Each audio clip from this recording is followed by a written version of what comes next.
నాన్నకి నేనంటేనే నచ్చదనుకుంటా అమ్మా. ఏమైందిరా, ఎందుకలా అంటున్నావు? నన్ను చూస్తే చాలు ఏదో ఒక మాట అనేస్తారు. కష్టపడు, రెస్పాన్సిబుల్ అవ్వు అని అస్తమాన క్లాస్ బిక్తా ఉంటారు. అప్పుడే ఏంటమ్మా తొందర? ప్రపంచంలో ప్రతి తండ్రి పడే తొందరే ఇది. ఇప్పటి నుంచి చెప్తేగా పిల్లలు మారేది.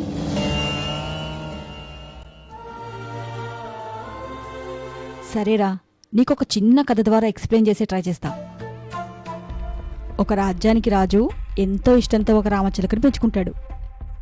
కొన్నాళ్లకో సాధు వచ్చి పక్షిని పంజరంలో బంధించడం మంచిది కాదని చెప్తే రాజు దాన్ని బయటకు తీసి ఎగరేస్తాడు. కానీ అది మళ్ళీ పంజరంలోకి తిరిగి వస్తుంది. మళ్ళీ ఎగరేస్తాడు, మళ్ళీ పంజరంలోకి చేరుకుంటుంది. ఎన్నిసార్లు ఎగరేసినా తిరిగి వస్తుందని విసుగొచ్చి ఈ రాజ్యంలో ఉన్న ప్రజల్లో ఎవరైనా నా చిలుకను ఎగరేస్తే వాళ్లకు విలువైన బహుమతి ఇవ్వబడును అని ప్రకటిస్తాడు. చాలామంది ట్రై చేస్తారు, కానీ అది ఎగిరిన మరుక్షణమే వచ్చి మళ్లీ పంజరంలో కూర్చుంటుంది. ఒక అతనైతే ఏకంగా దాన్ని అడవికి తీసుకెళ్లి ఎగరేస్తాడు. అయినా అది మళ్లీ తన పంజరానికి తిరిగొస్తుంది. చివరకు రైతొచ్చి అది ఆకాశంలో ఎగిరేలా చేస్తాడు. విలువైన బహుమతిని దక్కించుకుంటాడు.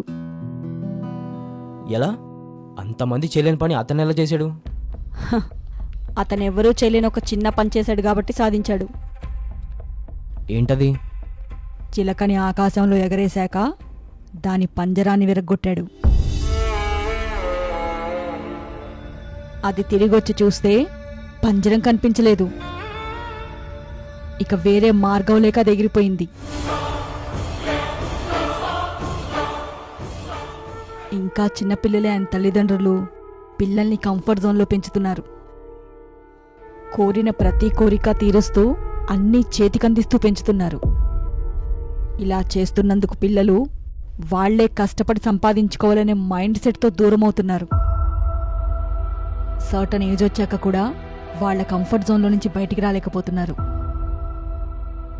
నువ్వింకా చిన్నపిల్లోడివే అని అందర్లా నాన్న ఆలోచించట్లేదు. నువ్వు త్వరగా రెస్పాన్సిబిలిటీస్ తీసుకోవాలని ఆ రైతులు ఆలోచిస్తున్నాడు రా.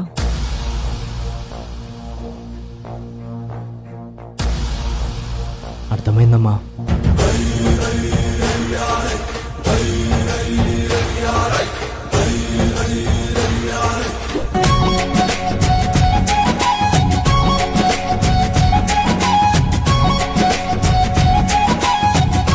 మేం చేస్తున్న గోసేవలో మీరు భాగస్వాములవ్వండి. గోరక్ష జగద్రక్ష.